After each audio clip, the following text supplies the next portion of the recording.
সবুজ শ্যামলে ভরা আমাদের এদেশের বেশিরভাগ স্থান জুড়ে রয়েছে গ্রাম। আমাদের এই গ্রামগুলো যেন সবুজের নীলাভূমি। বাংলাদেশের সবুজ প্রকৃতি যে কোনো মানুষের হৃদয়কে প্রশান্তিতে ভরে দেয়। গ্রামের শান্ত পরিবেশ মানুষের সকল ক্লান্তি দূর করে। আমাদের বাংলাদেশ প্রকৃতিতে ঘেরা। সবুজ শ্যামল এই বাংলাদেশের গ্রামগুলো আরও বেশ সুন্দর। সুন্দর গ্রামের মানুষগুলো, তাদের রয়েছে যেমন আতিথেয়তা, তেমনি রয়েছে বিশাল মন। দর্শক, আজ ভেলাকোপা গ্রাম থেকে শুভেচ্ছা জানাচ্ছি আমি হিরণ প্রামাণিক।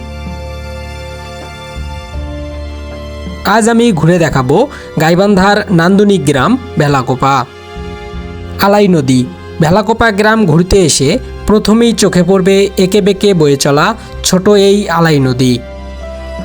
যতবার এই নদীটির দিকে তাকাচ্ছি ততবার আমি মনে প্রাণে অভিভূত হয়ে যাচ্ছি। একসময় নদীতে থাকতো অথই জল আর বাহারি মাছের সমারোহ। বর্তমানে কালের ব্যবধানে হারিয়ে যেতে বসেছে এই সুমহান নদী। নদীর পাশেই অপরূপ দৃশ্য নিয়ে দাঁড়িয়ে রয়েছে ভেলাকোপা গ্রাম।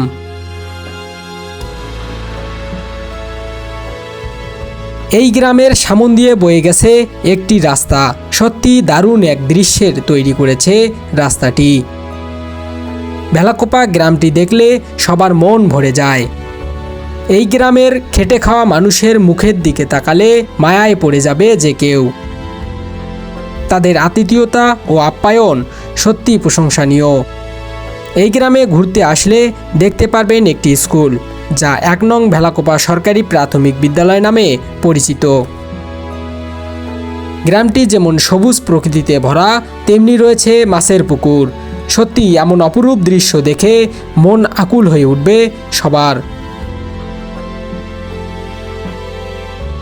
গ্রামটিতে একটি রয়েছে বিশাল আকৃতির বটগাছ, যা নিয়ে লোকমুখে রয়েছে বিভিন্ন ধরনের অলৌকিক তথ্য। দর্শক, এই বটগাছ নিয়ে গততে একটি ভিডিও দিয়েছিলাম। সেখানে আপনারা এই গাছের ইতিহাস সম্পর্কে জানতে পারবেন, বুঝতে পারবেন অজানা রহস্য।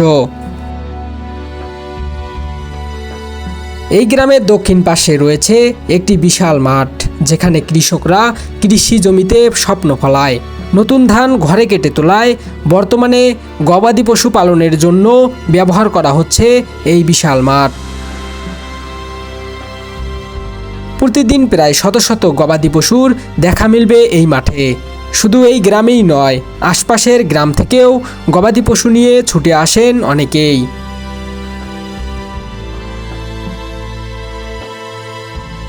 এমন গ্রামের দৃশ্য দেখে আমার চোখ বুলিয়ে গেল।